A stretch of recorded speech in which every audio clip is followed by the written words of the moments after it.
좋아요, 구독.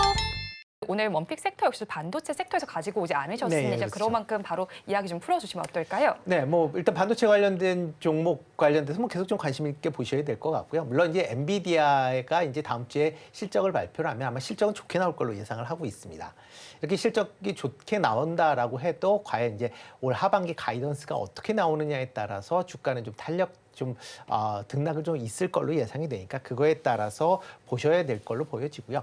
그 외에 이제 같이 관심 있게 보셔야 될 게 이런 이제 전방 산업인 IT 산업에 대한 그런 이제 관심사항을 좀 더 보셔야 되지 않을까 싶습니다. 뭐 중국 같은 경우 지난 4월 달 제조업 PMI가 2개월 연속 50을 넘어서는 그런 모습을 보였습니다. 그만큼 중국 제조업이 바닥을 찍고 점차 개선이 되고 있다라고 이제 보시면 될 것 같고요. 이와 더불어 5월 10일까지 국내 이제 반도체 수출 같은 경우도 전년 대비 50% 넘는 상승세를 이어가고 있습니다. 그러니까 작년 10월 달 이후에 지금 반도체 수출 성장세가 꾸준히 이어가는 게 이번 달에도 이어진다라고 보시면 될 것 같고요.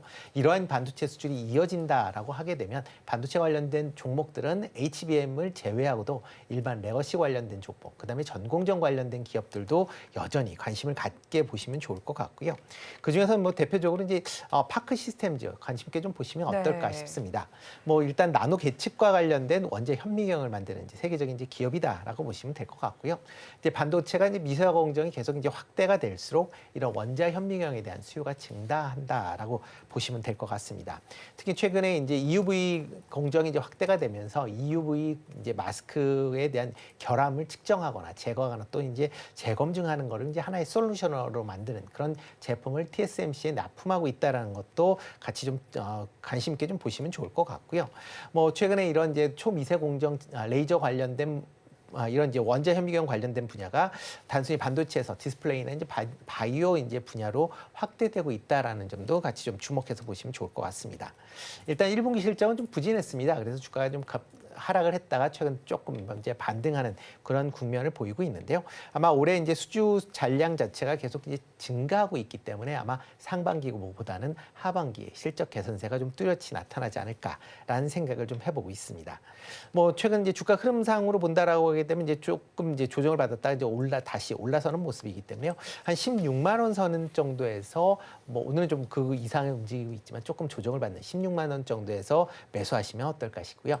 그다음에 이제 목표 가격은 전 고점 수준인 19만 원까지 이제 18만 원대까지는 뭐 충분히 올라갈 수 있다. 19만 원대까지는 올라갈 수 있다라고 좀 생각이 되고 있고요. 손절은 13만 원대 하시면 어떨까 싶습니다. 네, 반도체 관련주 중에서 원픽 종목으로 파크 시스템즈를 가지고 오셨고요. 자, 그런 만큼 바로 또 이제 원픽 섹터 함께 좀 알아보겠습니다. 이제 이쪽은 자동차 부품과 관련된 쪽이네요, 대표님. 자동차 부품주도 이제 좀 바라봐야 될 시점일까요? 사실 자동차와 관련해서는 뭐 데이터도 계속 긍정적으로 나왔던 것 같습니다. 자동차 완성차보다는 부품주 쪽을 바라보는 게 맞을까요? 사실 오늘 특별하게 자동차 부품주에 대한 매력도가 좋다 이런 관점보다 오늘 사실 코리아 PT를 좀 선정을 해봤는데 오늘 1분기 실적 발표 이후에 어닝미스가 오늘 주가 급락 사유로 좀 작용됐던 점. 이 부분이 단기적으로는 실적에 관련된 기대치가 조금 더 하향됐기 때문에 실망 매물이 좀 나올 수 있는 구간이긴 하지만 오늘의 낙폭은 좀 과도하지 않나라는 관점에서 코리아 FT를 좀 선정을 해봤습니다. 현재 7.8% 하락한 6,500원. 낙폭을 일부 조금 축소를 좀 하는 모습을 좀 보여주긴 있지만 전체적으로 보면 코리아 FT의 어떤 기대치들이 굉장히 좀 커진 것에 비해서 1분기 실적에 대한 기대치가 좀 낮아진 부분들이 원인이 되지 않았나 좀 보겠습니다.